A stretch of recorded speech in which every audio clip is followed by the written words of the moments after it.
Bismillahirrahmanirrahim. Assalamualaikum warahmatullahi wabarakatuh.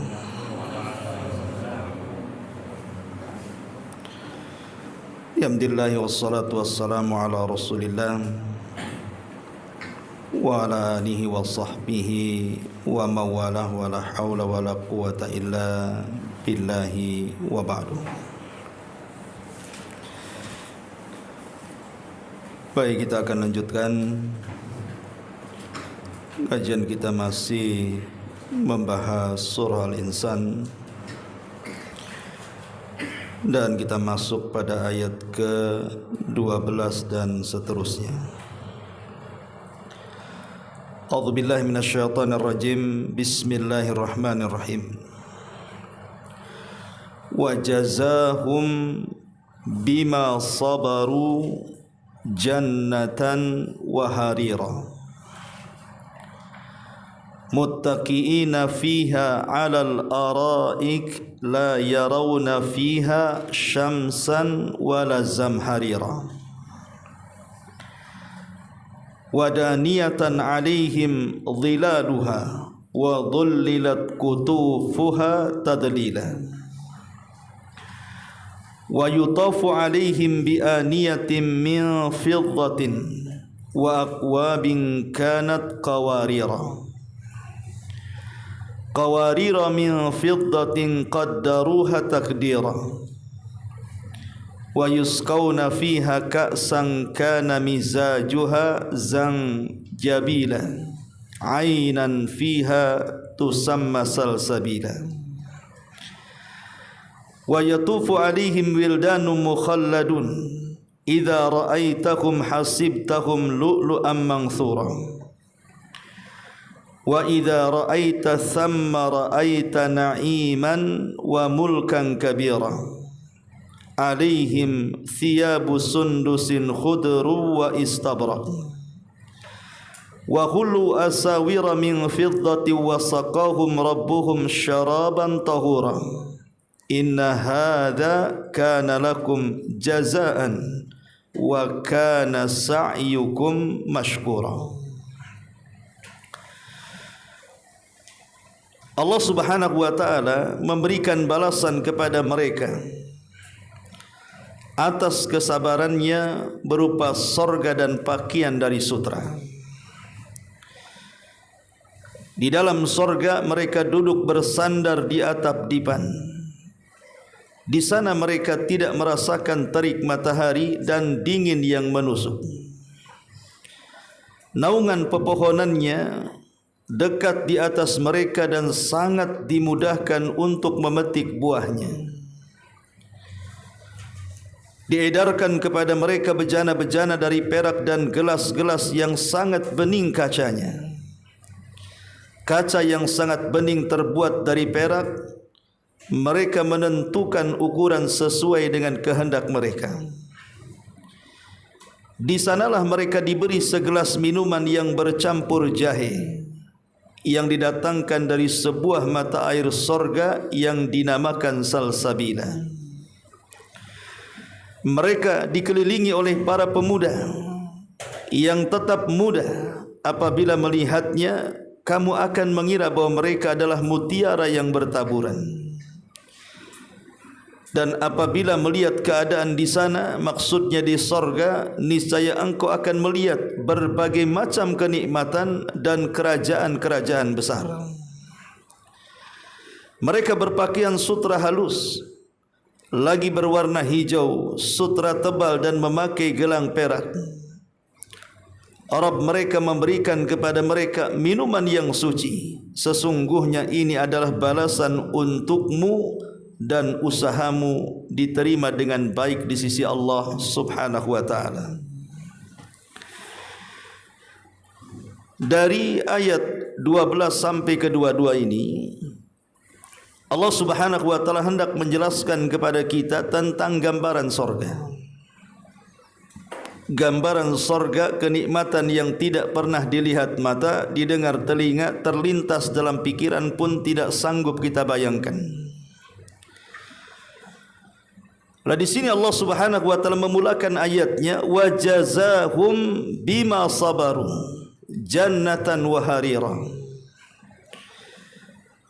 Dia memberikan balasan kepada mereka atas kesabarannya berupa sorga dan pakaian dari sutera. Dari ayat ini kita tahu bahwa sifat manusia yang memudahkan orang masuk ke dalam sorga adalah kesabaran. Sabar itulah jalan yang mudah orang bisa masuk ke dalam sorga, tanpa harus berbuat apapun. Karena sabar itu adalah amalan hati. Apabila kita ditimpa sebuah permasalahan, musibah-musibah dunia, cukup kita tabah saja, tanpa mengatakan sesuatu yang seakan-akan menolak takdir atau menyalahkan Rabb yang Maha Kuasa. Makanya satu hari Nabi SAW kedatangan seorang wanita berkulit hitam, dan wanita ini punya penyakit ayan. Kalau datang ayannya, dia tidak sadar berguling-guling, terkadang tersingkap auratnya. Maka wanita ini datang kepada Rasul ingin minta kesembuhan, supaya jangan lagi penyakitnya membuat dia malu kalau datang sehingga tersingkap aurat dan dipandang manusia. Akhirnya Nabi SAW kemudian membuat dua pilihan. Pilihan pertama, dia akan berdoa kepada Allah Subhanahu wa taala semoga Allah menyembuhkan penyakitnya. Pilihan yang kedua, Nabi SAW meminta supaya dia sabar. Dan kalau dia bisa sabar dengan penyakitnya, maka Nabi SAW akan jaminkan kepadanya sorga. Kata Rasul, wala in sabarti falakil jannah. Kalau engkau sabar, wahai wanita, maka Allah Subhanahu wa taala telah menghadiahi untukmu sorga. Dari sini kita tahu bahwa kalimat wala in sabarti falakil jannah, kalau engkau mau sabar maka engkau mendapatkan sorga, bahwa sorga itu bisa diraih dengan kesabaran. Karena sabar itu separuh daripada iman, sama dengan syukur juga separuh daripada iman. Kalau digabungkan sabar dan syukur, sempurnalah iman. Karena iman itu terbagi dua, separuhnya sabar, separuhnya syukur. Balasan orang-orang yang sabar ini juga dikatakan oleh para malaikat saat manusia masuk ke dalam sorga. Apa kata para malaikat? Salamun alaikum bima sabartum fa ni'ma uqbad dar. Keselamatan bagi kalian atas kesabaran kalian. Maka tempat ini, maksudnya sorga, adalah selezat-lezatnya tempat. Ma'asyiral muslimin wal muslimat rahimani wa rahimakumullah. Tentu cerita sabar panjang, tetapi kita akan menceritakan tentang buah daripada sabar. Apa itu? Jannatan wa harira. Sorga yang penuh dengan kenikmatan di dalamnya. Di sini Allah Subhanahu wa taala mensifati beberapa sifat tentang keindahan dan keajaiban sorga. Allah Subhanahu wa taala mengatakan muttaqiina fiha alal araiki la yarawna fiha syamsan wala zamharira. Di dalam sorga mereka duduk-duduk bersandar di atas dipan-dipan mereka. Artinya di sorga itu manusia tenang, tidak terbebani dengan pikiran-pikiran pekerjaan. Di dunia kita duduk di kursi, terkadang banyak pikiran. Besok akan bekerja apa, besok akan melakukan apa, kira-kira besok akan terjadi apa, dan begitu seterusnya. Atau memikirkan sesuatu yang sudah berlalu sehingga kita sedih. atau memikirkan sesuatu yang sedang terjadi sehingga kita kalut dan kacau pikiran. Tapi di sorga sekali bersandar tidak ada yang dipikirkan sama sekali. Tenang, damai. Kita saja ikhwatu fiddin kalau tidak banyak masalah, kemudian kita tidur nyenyak tidur kita, duduk pun bisa santai. Begitulah kehidupan sorga. Mereka bisa duduk bersandar dengan santainya di dipan-dipan mereka. Kemudian Allah mengatakan, dan di sana mereka tidak merasakan terik matahari dan dingin yang menusuk. Al-Imam Ibnu Katsir rahimahullahu taala ketika memberikan catatan kepada ayat ini, kata beliau, maksudnya cuaca di sorga itu tidak ada terik matahari dan tidak ada dingin yang menusuk.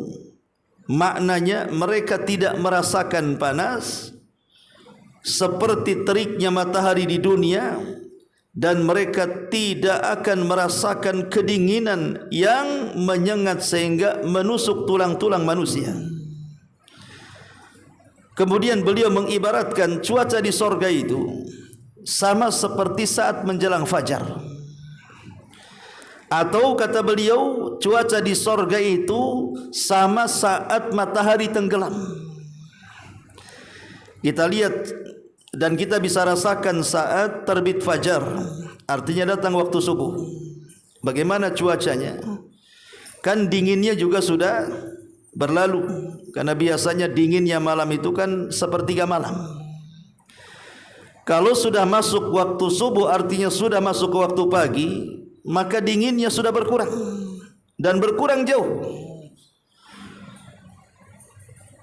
dan tidak ada sengatan matahari. Atau cuacanya kata Imam Ibnu Katsir seperti matahari hendak tenggelam di sore hari. Begitulah cuaca yang ada di sorga kata Imam Ibnu Katsir. Inilah yang Allah Subhanahu wa taala katakan di sini, la yarawna fiha syamsan wala zamharira. Di sorga itu tidak merasakan teriknya matahari dan dinginnya cuaca yang menusuk. Dan ini keindahan cuaca sorga, adem, teduh, dan begitu seterusnya. Ma'asyiral muslimin wal muslimat rahimani wa rahimakumullah. Di sini Allah Subhanahu wa taala mengatakan bahwa mereka duduk bertelekan di atas dipan-dipan mereka. Disebutkan di dalam beberapa ayat dalam Al-Quran tentang kalimat ini. Contoh disebutkan dalam surah Ar-Rahman ayat 54. Allah mengatakan, muttaqiina ala furushim batainuha min istabrakin wajanal jannataini dan. Mereka bersandar di atas permadani yang sebelah dalamnya terbuat dari sutra. Artinya kalau bersandar itu empuknya luar biasa. Dan tentu empuknya dipan-dipan di sorga jangan pernah kita bayangkan, jangan kita samakan dengan kursi terempuk di dunia sekalipun. Karena kenikmatan sorga itu tidak bisa dilihat mata, didengar telinga, terlintas pun tidak bisa. Walaupun sama-sama duduk di kursi, di dunia juga ada kursi, di sorga juga ada kursi dan dipan, maka kursi dan dipan sorga tentu berbeda dengan kursi dan dipan yang ada di dunia. Bahkan disebutkan dalam surah Al-Ghasyiyah ayat 15-16 itu, wa namariku masfufah wa zarabiyu mabthutha. Dan bantal-bantal sandaran yang tersusun dengan rapi, serta permadani-permadani yang terhampar. Inilah yang disebut permadani ini. Antum tahu kursinya orang Arab? Ya kan nggak ada mejanya, nggak kayak gini ya kursinya orang Arab tuh ya. Biasanya di bawah permadani, kemudian ada bantal-bantal begitu. Menunjukkan apa? Menunjukkan kenyamanan hidup. Dan juga disebutkan dalam surah Al-Mutaffifin, Allah Subhanahu wa taala mengatakan innal abrara lafi naim alal araiki yanzurun. Sesungguhnya orang-orang yang berbakti itu benar-benar dalam kenikmatan yang besar di sorga. Mereka duduk di atas dipan-dipan sambil memandang pemandangan sorga. Dan pemandangan di sorga luar biasa indahnya. Kemudian juga disebutkan di dalam surah Yasin ayat 55 dan seterusnya, Allah mengatakan inna ashabal jannatil yaum fi syughulin fakihun hum wa ajwajuhum fi dhilalin 'alal araiki muttaqiun. Sesungguhnya penghuni sorga itu pada hari itu bersenang-senang dalam kesibukan mereka. Mereka dan istri-istri mereka berada dalam tempat yang teduh. Mereka bersandar di atas dipan-dipan yang indah. Ma'asyiral muslimin wal muslimat rahimakumullah. Kemudian Allah Subhanahu wa taala mengatakan, lanjut menceritakan tentang keindahan sorga. Wadaniyatan alaihim zilaluha wa dhullilat kutufuha tadlila. Naungan pepohonannya dekat di atas mereka dan sangat dimudahkan untuk memetik buahnya. Terkadang ikhwatu fiddin, kita ini ingin memiliki rumah yang punya halaman. Kalau bisa di halaman itu ada pohon mangga, rambutan atau apalah yang kira-kira tinggi menjulang ke langit, supaya kita bisa berteduh di bawahnya. Dan alangkah nyamannya kalau seandainya di siang hari, waktu bayangan tepat di atas pepohonan itu, kita duduk di situ sambil merasakan angin sepoi-sepoi yang menerpa kemudian badan kita, apalagi sambil makan ikan asin, apalagi itu sayur asem sambal terasi kan, udah lezat kali itu ya. Tapi seberapa lamalah bayangan pohon yang ada di dunia ini? Sejam, 2 jam, matahari beralih, hilang pula bayangan, panas pula kita jadinya, pindah pula kita dari situ. Jadi kenikmatan dunia ini terbatas, hanya sejam 2 jam saja. Sedang enak-enaknya bernaung, tiba-tiba matahari berpindah, panas pula kita. Tapi Allah Subhanahu wa taala membuat bayangan di sorga itu, ada satu pohon itu yang kalau seseorang memicu dengan kuda perang dan dia tidak berhenti dengan kuda itu 100 tahun, bayangannya tidak terputus satu pohon itu. Ada yang mengatakan pohon itu disebut pohon tuba, yang Allah mengatakan, yang Nabi SAW mengatakan wa tuba lil ghuraba. Ma'asyiral muslimin wal muslimat rahimani wa rahimakumullah. Di dalam ayat yang lain Allah Subhanahu wa taala mengatakan dalam surah Al-Mursalat, innal muttaqina fi dhilalin wa uyun wa fawakiha mimma yashtahun. Sesungguhnya orang-orang yang bertakwa dalam naungan yang teduh dan di sekitar mata-mata air, dan mereka mendapatkan buah-buahan dari macam-macam yang mereka inginkan. Artinya ketika seseorang itu bernaung di sebuah pohon, pohon itu mengeluarkan berbagai macam buah.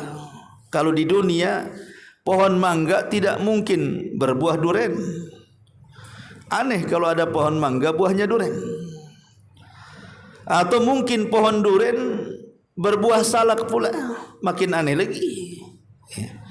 Di dunia itu satu pohon hanya satu buah saja, tapi di sorga itu satu pohon berbagai macam buah yang kita inginkan. Ingin jeruk keluar jeruk, ingin apel keluar apel, ingin mangga keluar mangga, ingin nanas keluar nanas, ingin sirsak keluar sirsak, ingin nangka Belanda, nangka Jepang, semua ada ya.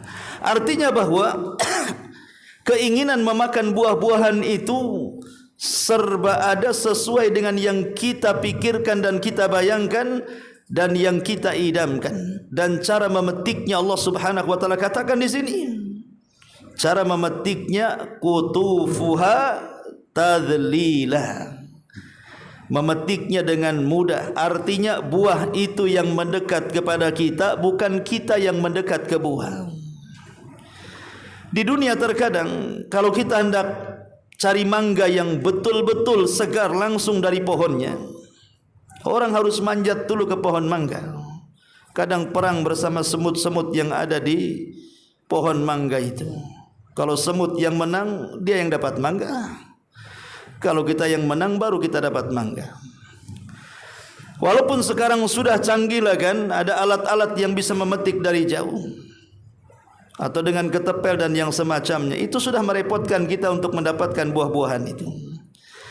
Karena kan beda ikhwan, kalau antum beli buah-buahan di pasar dengan metik langsung di pohon, itu beda. Belum dimakan saja, memetiknya sudah nikmat. Artinya di sorga itu tidak ada buah-buahan yang busuk, yang basi. Semua segar karena dimakan dari petikan langsung di pohon. Dan keajaibannya adalah cara memetiknya itu, di mana setiap tangkai yang ada buah itu justru kemudian mendatangi kita, kemudian kita petik. Setelah kita petik, rupanya bekas petikannya keluar lagi buah, kemudian menjauh dari kita. Itulah makna daripada qutufuha tadlila. Dan ini keajaiban yang luar biasa. Tidak ada di dunia yang seperti ini kecuali di film kartun, karena itu buatan manusia, ya. Ma'asyiral muslimin yang dimuliakan Allah Subhanahu wa taala. Kemudian Allah Subhanahu wa taala melanjutkan firman-Nya, wa yutafu alaihim bi aniyatin min fiddati wa aqwabin kanat qawarira min fiddatin qaddaruha taqdira. Lalu diedarkan kepada mereka bejana-bejana dari perak dan gelas-gelas yang sangat bening kacanya, kaca yang sangat bening terbuat dari perak. Mereka menentukan ukuran sesuai dengan kehendak mereka. Jadi gelas-gelas sorga saja sudah indah begitu luar biasa. Baru gelasnya saja, baru bejananya saja sudah indah. Nampak dari luarnya sangat jernih sekali. Dan minuman-minuman yang diedarkan itu sesuai dengan kehendak kita. Karena kita tahu bahwa kenapa Allah Subhanahu wa taala menyamakan makanan-makanan yang ada di dunia dengan ada yang di sorga itu. Maksudnya menyamakan nama-namanya, tetapi bukan rasanya. Makanya Abdullah ibn Abbas radhiyallahu anhu sampai mengatakan perbedaan sorga dengan dunia itu adalah di persamaan nama, tapi di perbedaan hakikat. Sama, nama boleh sama, tapi hakikat berbeda. Mungkin di sorga ada minuman jus mangga, jus apel dan yang semacamnya. Maka di sorga juga ada, tapi rasa yang membedakan. Karena rasanya tidak pernah dilihat mata, didengar telinga, terbayangkan pun tidak. Saking lezat dan nikmatnya. Karena sifat nikmat di sorga itu yazdad wa yazdad, bertambah dan bertambah. Hari ini minum kopi, nanti 1 jam lagi minum kopi, maka kopi yang 1 jam setelahnya lebih lezat. Nanti minum kopi lagi lebih lezat lagi, minum kopi lagi lebih lezat lagi. Begitulah sifat nikmat di sorga itu, yazdad wa yazdad, bertambah dan bertambah, tidak pernah berkurang. Lain dengan minuman dunia kan. Kadang-kadang kalau kita lupa tidak minum kopi mamanya, kita seduk hari ini, diminumnya 2 hari kemudian, kira-kira rasanya seperti apa? Bisa sakit perut kita. Ma'asyiral muslimin wal muslimat rahimani wa rahimakumullah. Kemudian di sini Allah Subhanahu wa taala mengatakan diedarkan, artinya di sorga itu semua dilayani. Semua dilayani. Kita tidak ada yang bekerja di sorga itu. Ada pelayan-pelayan yang kita bisa suruh. Makanya di sorga itu bagikan seorang presiden atau pemimpin yang tinggal suruh menyuruh saja, nanti ajudan-ajudan itu yang mengerjakannya. Terkadang ikhwatu fiddin muliakan Allah Subhanahu wa taala, baru beberapa pembantu saja di rumah itu kita sudah senang. Ada yang membersihkan, ada yang mencuci, ada yang memasak, ada yang ini. Masuk saja tinggal tidur sudah rapi, sudah wangi. Di dunia saja kalau hidup seperti ini kita sudah tenang dan senang. Dan di sorga kehidupan seperti itu selama-lamanya. Allah Subhanahu wa taala kemudian mengatakan, wa yusqawna fiha ka'san kana mizajuha zanjabila ainan fiha tusamma salsabila. Di sana mereka diberi segelas minuman bercampur jahe, wedang jahe bahasa kitanya, yang didatangkan dari sebuah mata air di sorga yang dinamakan salsabila. Dan inilah air yang pertama diminum penduduk sorga, air jahe. Tapi jangan samakan rasa jahe di dunia dengan jahe di akhirat. Sebagaimana awal yang pertama dimakan adalah kabidil hut, hatinya ikan paus. Tapi jangan samakan hati ikan paus di dunia dengan hati ikan paus di sorga. Tentu akan berbeda rasanya, rasa yang tidak bisa terbayangkan oleh pikiran kita. Kemudian Allah Subhanahu wa taala mengatakan, dan tentu saya katakan bahwa minuman di sorga bukan jahe saja, bahkan ada sungai, minumannya berupa sungai, malah tinggal nyeduk saja. Dan sungai di sorga itu tidak berdinding. Kalau di dunia ini sungai kalau tidak berdinding kiri kanan melebar kemana-mana. Tapi sungai di sorga itu ya tidak berdinding tapi tidak melebar kemana-mana, tidak banjir ke kanan dan ke kiri. Dan sungai itu berupa minuman. Ada sungai beraliran jernih tanpa ada kotoran selamanya. Ada sungai yang isinya hanya khamar saja. Ada sungai yang isinya susu dan tidak berubah rasanya. Bahkan ada sungai dari madu yang sangat-sangat jernih dan sudah tersaring sehingga lezat rasanya. Bahkan khamar juga tidak memabukkan, bahkan Allah mengatakan ladzat lisyaribin, sangat lezat bagi para peminumnya. Kemudian Allah mengatakan wa yatufu alaihim wildanun mukhalladuna idza ra'aitahum hasibtahum lu'lu'an mansura. Mereka dikelilingi oleh wildan. Di sini diartikan pemuda. Wildan itu anak-anak sebenarnya. Anak-anak yang tetap lucu. Apabila melihatnya, kamu akan mengira bahwa mereka adalah mutiara yang bertaburan. Siapa wildan ini? Anak-anak ini siapa? Kok bisa ada di sorga? Apakah anak-anak ini memang diciptakan oleh Allah Subhanahu wa taala di sorga untuk melayani kita? Allah yang menciptakan di dalam sorga? Ataukah anak-anak ini anak-anak dunia yang masuk ke dalam sorga? Di sini terjadi silang pendapat para ulama. Ada yang mereka mengatakan para ulama, mereka adalah anak-anak manusia yang meninggal sebelum balik. Jadi mereka adalah anak-anak yang ada di dunia yang meninggal sebelum balik. Seperti yang dikatakan oleh Al-Imam Hasan Al-Basri rahimahullahu ta'ala, dia mengatakan lam yakun lahum hasanatun yujzauna biha wala sayyi'atun yu'aqabuna 'alaiha fawada'u fi hadzal maudhi. Kata Imam Hasan Al-Basri, anak-anak yang belum balik itu mereka tidak memiliki kebaikan untuk dibalas, tapi juga tidak memiliki keburukan untuk diiqab. Sehingga mereka diposisikan menjadi seperti ini, menjadi para pelayan bagi kita di sorga.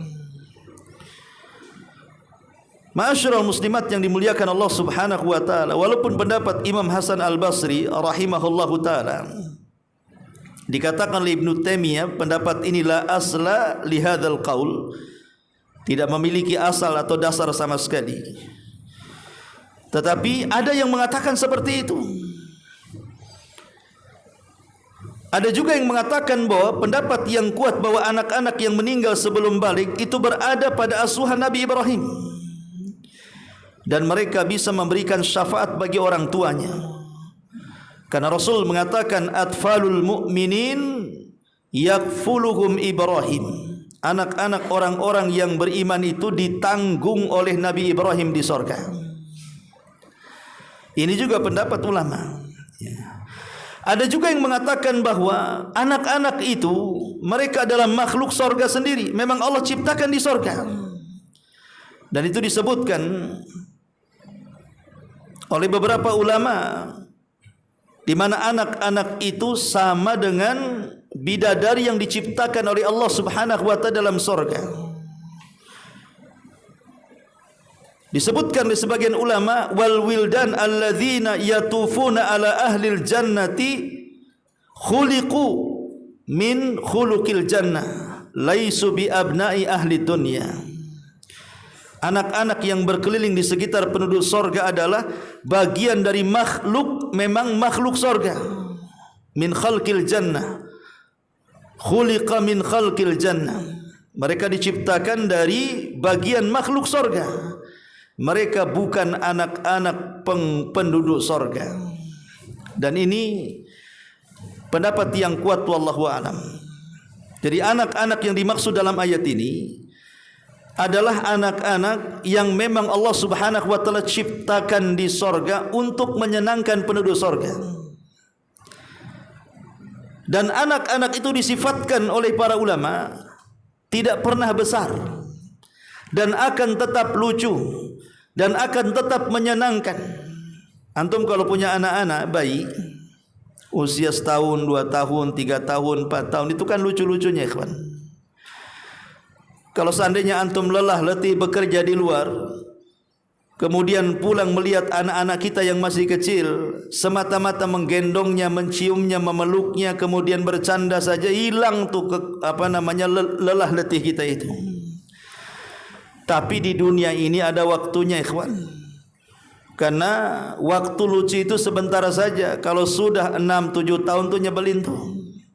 Kalau sudah 20 tahun menyekik rasanya. Apalagi dia durhaka kepada orang tuanya. Bahkan ada orang tua yang merasa sakit hati karena kedurhakaan anaknya, sampai mengatakan, kalau kau tahu kau besar akan seperti ini, sudah kau cekik kau sejak bayi, katanya. Jadi anak-anak di dunia ini ada waktu-waktu lucu, ada waktu-waktu tidak lucu. Tapi anak-anak di sorga tidak. Lucunya itu memang khalidina fiha, memang kekal lucunya itu. Dan itu bagian daripada kenikmatan yang Allah Subhanahu wa taala anugerahkan kepada kita kelak di sorga. Adapun anak-anak yang belum balik, yang meninggal dunia, maka pendapat Syekhul Islam Ibn Taimiyah, mereka di dalam asuhan Nabiullah Ibrahim alaihi salatu wassalam, dan mereka akan memberikan syafaat kepada orang tuanya untuk dimasukkan ke dalam surga. Baik, kemudian Allah Subhanahu wa taala mengatakan, wa idza ra'aita thamma ra'aita na'iman wa mulkan kabira. Apabila melihat keadaan di sana, maksudnya di sorga, niscaya engkau akan melihat berbagai macam kenikmatan di dalamnya dan kerajaan yang sangat besar. Ma'asyiral muslimin yang dimuliakan Allah Subhanahu wa taala, kenikmatan di sorga ini bermacam-macam adanya. Kalau boleh saya ringkas, kenikmatan yang paling besar, dan tidak ada kenikmatan yang lebih besar daripada kenikmatan ini, adalah ru'yatullahi azza wa jal. Kita bisa memandang wajah Allah Subhanahu wa taala. Ini kenikmatan yang paling besar yang diterima oleh penduduk surga. Kemudian kenikmatan yang lain, disediakan sungai-sungai dan minuman-minuman lezat. Kemudian juga makanan-makanan dan buah-buahan sesuka kita. Apa yang kita mau sudah ada di hadapan kita. Belum lagi pakaian-pakaian, kasur-kasur empuk, dipan-dipan yang indah untuk beristirahat, bahkan tempat-tempat tinggal, istana-istana, dan bahan baku keduanya kalau tidak emas perak. Belum lagi kemudian pasangan-pasangan, bagi laki-laki tentu diberikan bidadari dan khadam, para pembantu yang melayan kita. Belum lagi kemudian pepohonan, naungan pepohonan, kemudian taman-taman yang indah, dan lebih daripada itu istirahat yang tenang, tidak banyak pikiran, bahkan hatinya tidak dipenuhi dengan dendam, tidak dipenuhi dengan kesedihan. Bahkan di sorga itu kenikmatannya luar biasa, disesuaikan dengan tingkatan-tingkatan orang yang masuk ke dalam sorga. Salah satu contoh saja yang sering saya contohkan, kenikmatan sorga itu disebutkan dalam hadis Abu Hurairah radhiyallahu anhu yang dikeluarkan Imam Muslim. Nabi SAW mengatakan, yunadi munadin, ada orang yang memanggil kelak di sorga. Apa panggilannya? Inna lakum antasihhu fala tasqamu abada, wa inna lakum antahyaw fala tamutu abada, wa inna lakum antashibbu fala tahramu abada, wa inna lakum antan'amu fala tab'asu abada. Kata Nabi SAW, sesungguhnya bagi kalian Allah berikan kesehatan selamanya dan tidak akan merasakan sakit selamanya. Allah akan berikan kehidupan selamanya dan tidak akan diberikan kematian selamanya. Allah akan memberikan usia muda selamanya dan tidak akan pernah tua selamanya. Dan Allah akan berikan kenikmatan selamanya dan tidak akan pernah memberikan penderitaan selamanya. Lihat, ya. 4 perkara ini, ikhwan, itulah yang ditakutkan manusia di dunia, kan? Manusia takut sakit, sehingga ketika sakit saja mereka bisa mengeluarkan banyak harta untuk menyembuhkannya. Kalau perlu ke rumah sakit yang dianggap luar biasa, Singapura, Cina, bahkan ke Amerika sana, yang penting sembuh penyakitnya. Betapa banyak orang yang tersiksa dengan penyakit, sehingga di antara mereka ada yang putus asa, bahkan lebih baik mati daripada hidup. Karena sakit itu tidak enak. Tapi di sorga tidak ada penyakit, yang ada sehat dan sehat. Antum yang usianya sudah 40, 50, bahkan 60 tahun, kalau kita bisa tidur kemudian bangun badan dari kepala sampai kaki tidak ada yang sakit, wah, itu sudah senang kita itu. Kalau kita tidur, bangun itu kayaknya seger banget gitu, kayak orang habis minum jamu malamnya, itu kayaknya senang kali banget tuh. Karena kalau usia-usia sudah di atas kepala 4, kepala 5, itu kadang-kadang macam-macam sakit ini, kan. Apalagi sudah ada riwayat kolesterol, darah tinggi, gula, asam urat, ada saja yang dikeluhkan itu. Sakit leher lah, sakit perut lah, sakit kaki lah, udah stres tuh, udah sibuk lah, mana obat. Ini yang pertama. Yang kedua, hidup selamanya dan tidak pernah mati. Itulah yang diinginkan. Makanya betapa banyak orang-orang yang mereka takut kalau mukanya jelek, kan. Pokoknya dia cantik, tampan. Ya, itu ada batas waktunya kecantikan dan ketampanan itu. Dulu mungkin di usia 20, 30, oke lah, kan gitu, bintangnya dia. Tapi kalau sudah usia-usia senja, 60, 70 tahun, tidak bisa dipoles, ikhwan. Mau dikasih bedak 1 baskom aja tetap aja nampak dia jelek. Karena memang manusia itu kenikmatannya terbatas di dunia. Tapi di sorga tidak. Mereka akan hidup dan tidak akan pernah mati. Jadi cantiknya kekal, tampannya kekal, dan begitu seterusnya. Bahkan dari usia juga sama, mudanya kekal dan tidak pernah tua. Bahkan kenikmatannya juga akan terus bertambah dan tidak akan pernah menderita.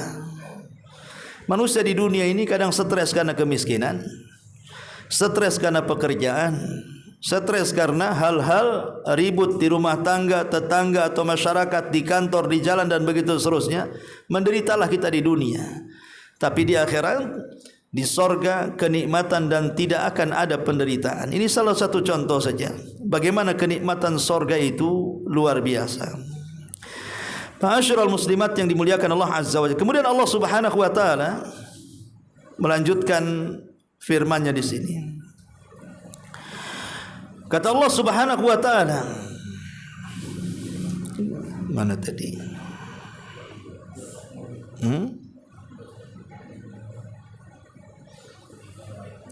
Wa idza ra'aita thamma ra'aita na'iman wa mulkan kabira. Kalimat wa mulkan kabira, ikhwan, kerajaan, maksudnya adalah rumah-rumah besar yang ada di sorga, istana-istana yang ada di sorga. Dan istana-istana yang ada di sorga itu pernah digambarkan oleh Nabi SAW. Apa kata Nabi SAW? Dakhaltul jannah fa idza ana biqasrin minadz zahab. Aku masuk ke dalam sorga, tiba-tiba aku dikejutkan dengan sebuah istana dari emas. Kata Nabi, jangan-jangan itu istanaku. Tapi malaikat mengatakan bukan, itu istana untuk anak muda dari Quraisy. Kata Rasul, bukankah saya dari Quraisy? Bukan, itu istananya Umar bin Khattab radhiyallahu anhu. Lihat Nabi SAW diperlihatkan istana. Ya. Apakah kita juga akan mendapatkan istana? Iya, kita juga akan mendapatkan istana, asal kita bisa mengamalkan amalan-amalan yang bisa membangunkan bagi kita atau dibangunkan bagi kita di sorga istana-istana tersebut. Seperti apa contohnya? Pertama, seperti orang yang membangun masjid. Kata Nabi SAW, man bana masjidan lillahi kamafhasi qitatin aw asghara banallahu lahu baitan fil jannah. Siapa yang membangun masjid karena Allah, walaupun hanya sebesar sangkar burung atau lebih kecil dari sangkar burung, maka Allah akan bangunkan istana atau rumah yang besar di sorga. Al-Imam Asy-Syaukani rahimahullahu ta'ala mengatakan, kenapa Rasul mengatakan sangkar burung? Kalau ada orang yang membangun masjid sangkar burung, siapa yang akan sholat di situ? Orang pun tak masuk walaupun satu orang.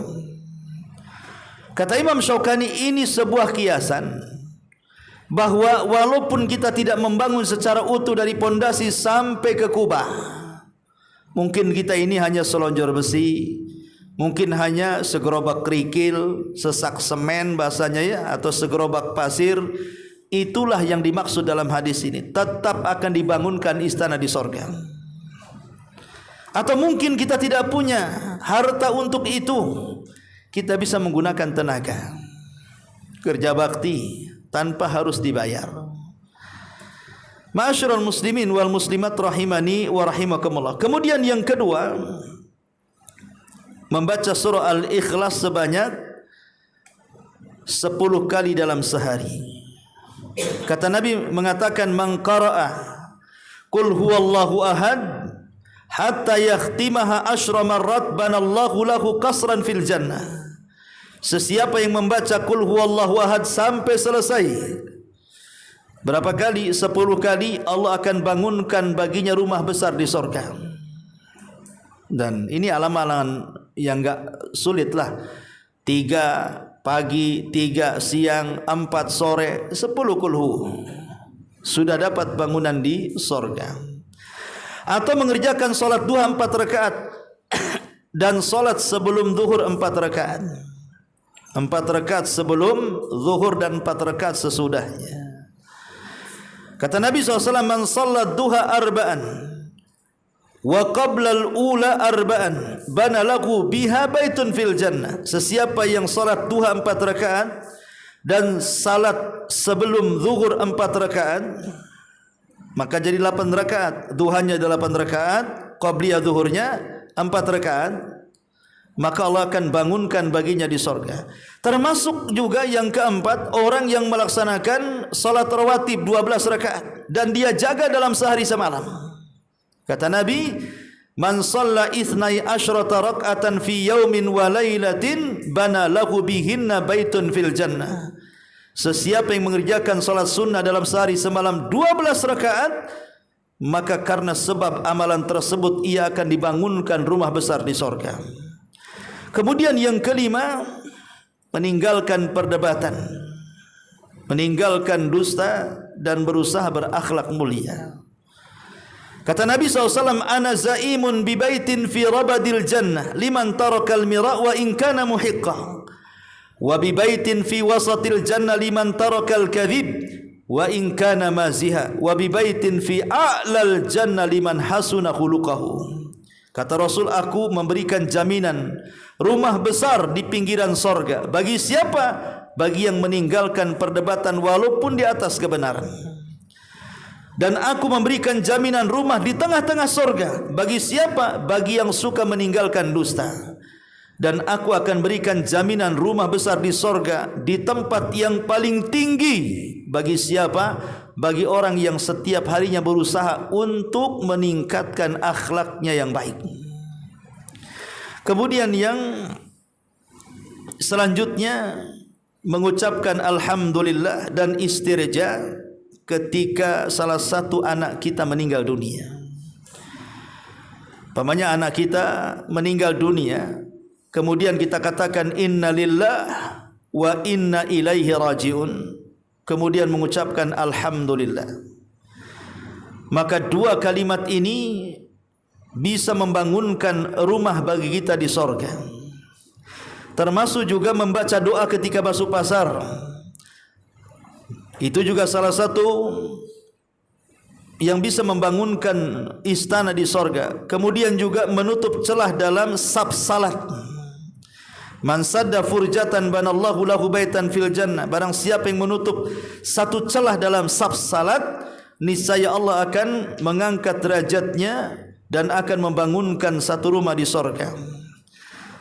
Dan banyak lagi, termasuk beriman kepada Nabi sallallahu alaihi wasallam dan terus mengikuti sunnahnya. Intinya bahwa di sorga kita akan disediakan minimalnya bagi orang yang beriman itu 2 istana. Itu paling sedikit 2 istana. Dan itu Allah Subhanahu wa taala katakan, waliman khafa maqama rabbih jannatan. Waliman khafa maqama rabbih jannatan. Bagi orang yang takut kepada Rabbnya, maka dia diberikan 2 istana di sorga.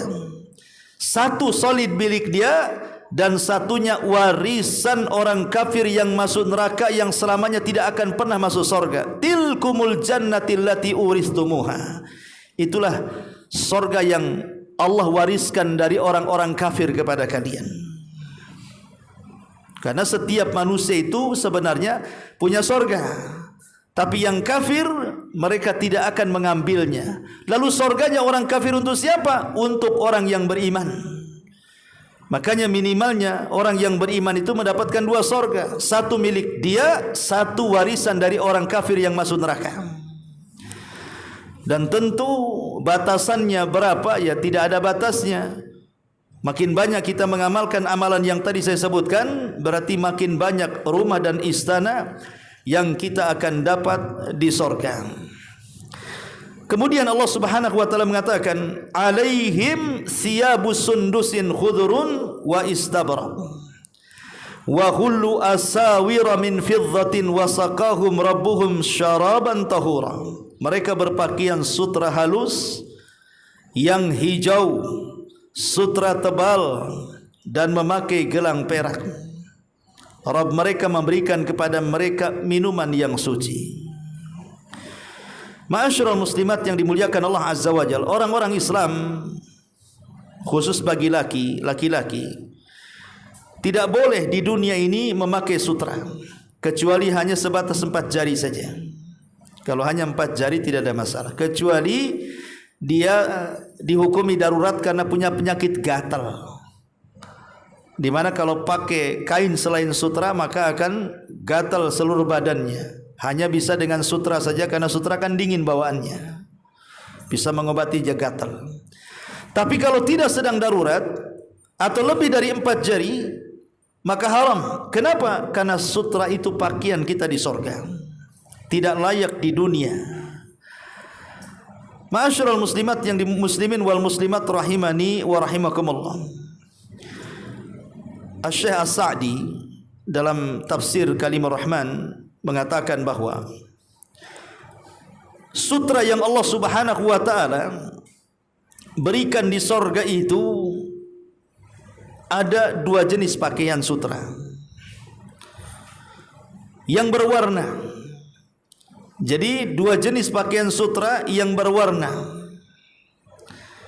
Dan juga disebutkan di dalam kitab Tuhfatul Ahwadhi mengatakan bahwa pakaian warna hijau adalah pakaian penduduk sorga.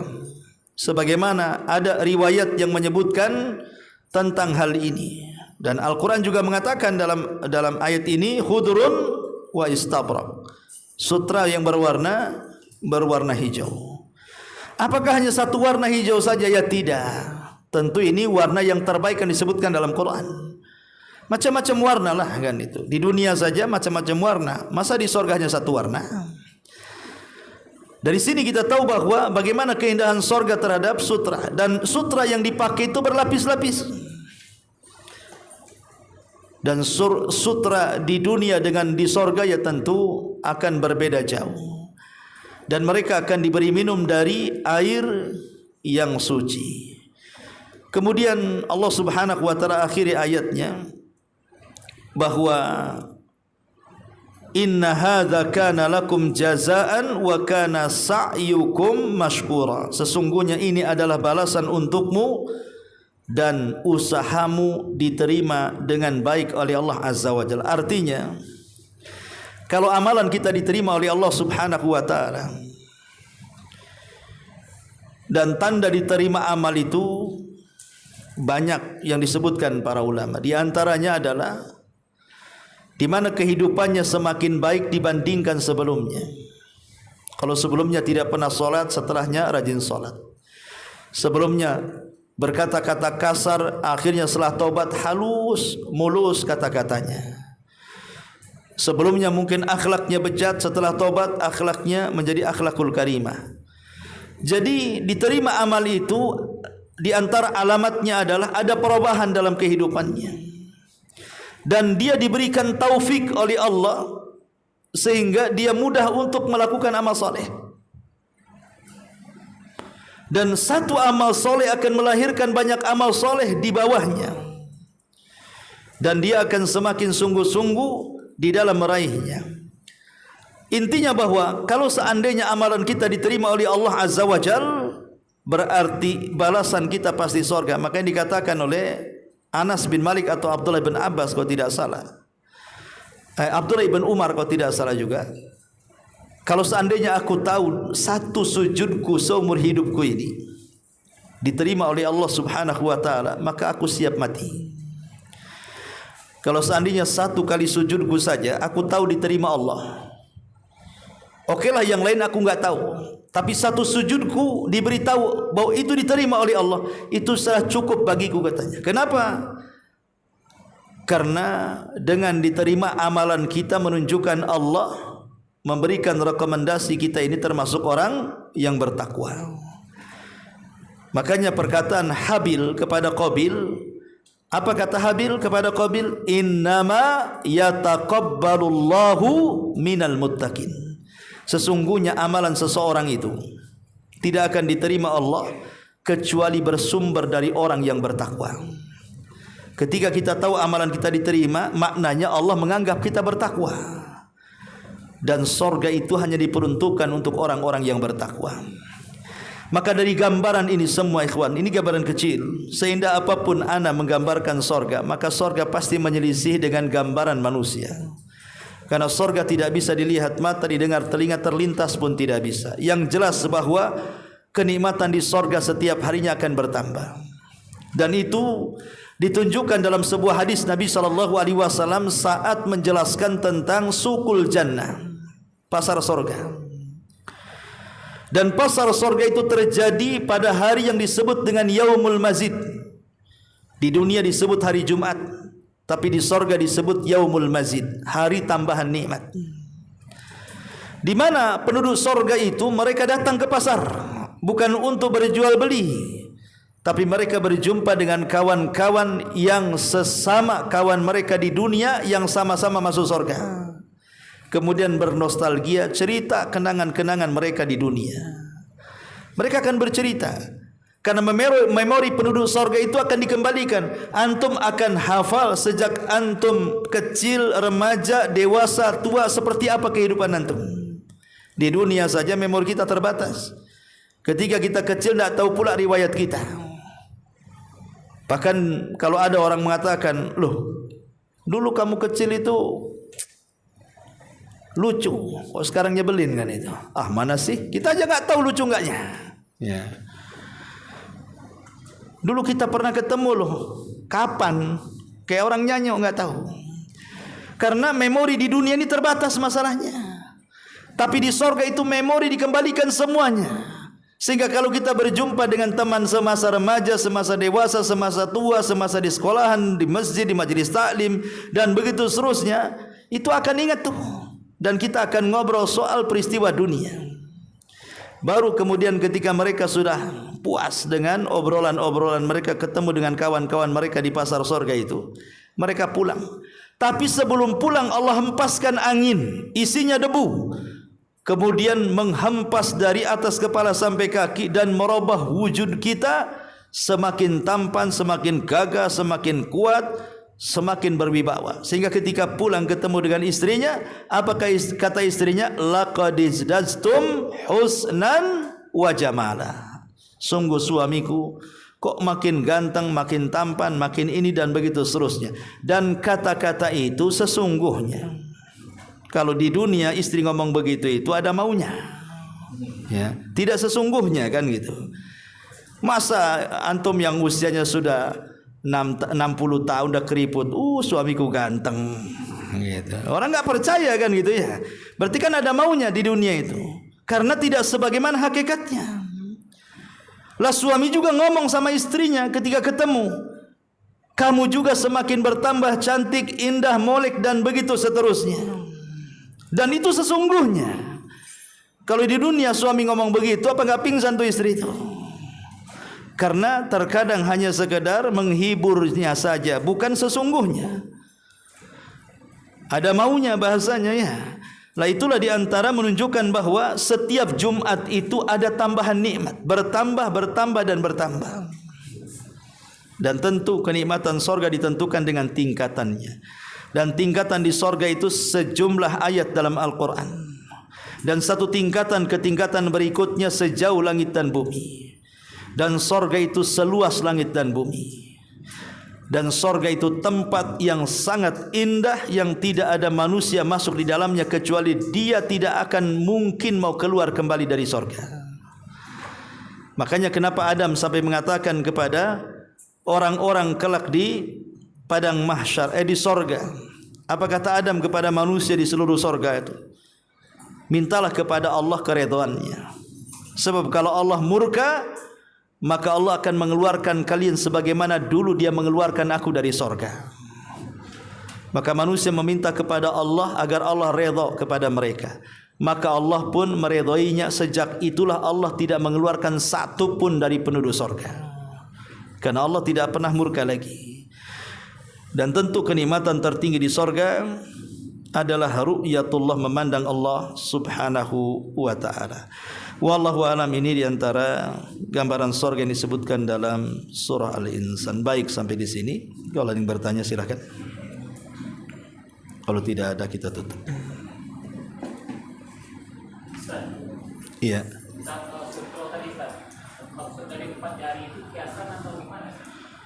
Tentang sutra. Sutra dia harus 4 jari. Mungkin hanya untuk tempelan pakaian, hanya untuk, ya terserahlah, untuk ya untuk kecantikan pakaian tempel di sini. Pokoknya kan ada keindahan di sini kan. Atau untuk kerah. Ya hanya 4 jari saja. Lebih daripada itu tidak boleh. Itu ada hadisnya. Ya. Wallahu a'lam. Baik, kalau tidak ada kita tutup. Subhanakallahumma bihamdika asyhadu an la ilaha illa anta astaghfiruka wa atubu ilaih. Allahu taala alam. Assalamualaikum warahmatullahi wabarakatuh.